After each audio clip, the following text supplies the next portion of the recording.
Tired of skyrocketing electricity bill of your home, factory or commercial space? Switch to solar power with AB Solar Power System. Cut your electricity bill up to 100%. Book a free consultation by our experts team. AB Solar Power Systems.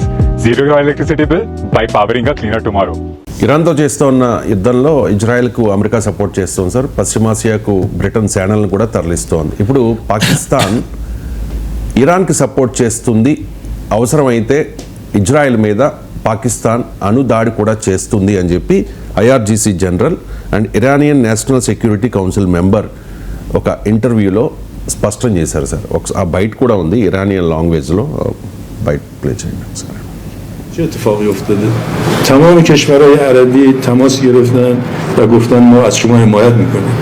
پاکستان گفته اگر اسرائیل بخواد بمب اتم بزنه ما به اسرائیل بمب اتم خواهیم زد.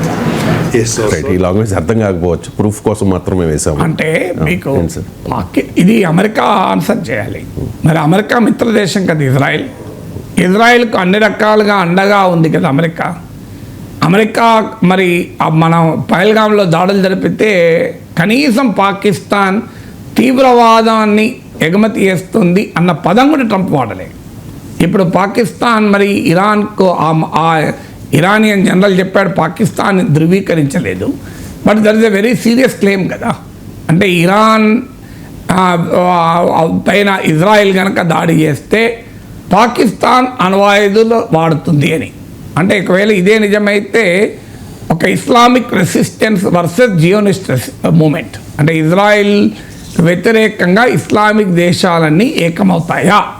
Already Israel పైన Turkiye వ్యతిరేకంగా ఉంది, Saudi Arabia కూడా ఖండించింది, Jordan లాంటి దేశాలు అమెరికాకు అనుకూలంగా ఉన్నవి, ఈవెన్ సౌదీ అరేబియా కూడా అనుకూలంగా ఉన్నాయి. కానీ ఒక్కసారి ఇరాన్లో గనక అతిగా ఇజ్రాయెల్ వ్యవహరిస్తే, అంటే ఇరాన్ సుప్రీం లీడర్ను చంపేసిన, ఇరాన్లోకి అణుబాంబు లాంటి ఇజ్రాయెల్ వేసిన, ఇరాన్లో భారీగా ప్రాణ నష్టం జరిగిన, ఇప్పటిదాకా ఇరాన్ను వ్యతిరేకించే దేశాలకు కూడా ఇరాన్ సమర్థించక తప్పు. ఎందుకంటే ఆ సెంటిమెంట్, అరబ్ సెంటిమెంట్ రగులుతుంది. లేకపోతే అక్కడ ప్రభుత్వాలు అస్థిరమవుతాయి, ప్రజలు తిరగబడతారు, రోడ్ల మీదకి వస్తారు. సో అందువల్ల Saudi Arabia, UAE, Bahrain, Jordan ఇలాంటి అమెరికా మిత్ర దేశాలు కూడా అనివార్యంగా ఇరాన్కు మద్దతుగా ర్యాలీ కావాల్సి వస్తుంది. ఆల్రెడీ యమన్ లాంటి దేశాల్లో, లెబనాన్లో హిజ్బుల్లా, యమన్లో హూతీలు, ఇరాక్లో షియా మిలీషియా, ఇవన్నీ ఇరాన్ యాక్సిస్ ఆఫ్ రెసిస్టెన్స్లో భాగం.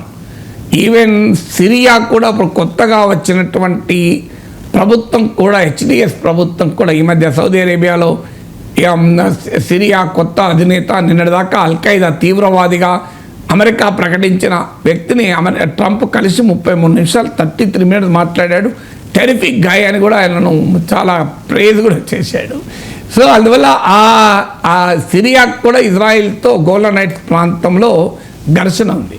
అందువల్ల ఇది ఒక మ్యాసివ్ పోలరైజేషన్ కనుక జరిగితే ఇది మరింతగా ఇజ్రాయిల్కు ఛాలెంజే కాదు, ప్రపంచానికే సవాల్గా మారుతుంది. యాంటీ అమెరికన్ సెంటిమెంట్ పెరుగుతుంది. అమెరికాకి ఇప్పటికైనా అర్థం కాదు వాట్ ఈజ్ పాకిస్తాన్ రోల్ అని. సో ఒకవైపు అమెరికా వ్యతిరేక చైనాతో పాకిస్తాన్కు బ్రహ్మాండమైన సంబంధం, అమెరికా వ్యతిరేక ఇరాన్తో అండగా ఉంటాం, అవసరమైతే ఇరాన్ తరఫున అమెరికా మిత్రదేశమైన ఇజ్రాయెల్ పైన అణుదాడులు చేస్తారని కూడా పాకిస్తాన్ ఉంటుంది. అయినా పాకిస్తాన్ పట్ల అమెరికా వైఖరి మారదు. ఇంకా పాకిస్తాన్తో ట్రంప్ ఫ్యామిలీకి వ్యాపార సంబంధాలు, పాకిస్తాన్కి F-16 మిలిటరీ అసిస్టెన్స్ ట్రంప్ ఇస్తాడు, IMF ద్వారా, వరల్డ్ బ్యాంక్ ద్వారా రుణాలు ఇప్పిస్తాడు, యునైటెడ్ నేషన్స్లో పాకిస్తాన్ కౌంటర్ టెర్రరిజం వైస్ చైర్గా, తాలిబాన్ శాంక్షన్ కమిటీ చైర్గా చేస్తారు. పాకిస్తాన్ ఒత్తిడి మేరకు ది రెసిస్టెన్స్ ఫ్రంట్ అన్న పేరు కూడా వాడనివ్వరు. America should think about it. Pakistan అనేది భారత్కే ప్రమాదం కాదు, అమెరికాకు ప్రమాదం, ఇజ్రాయెల్కి ప్రమాదం, ప్రపంచానికి ప్రమాదం అని మరొకసారి రుజువు అవుతుంది కదా.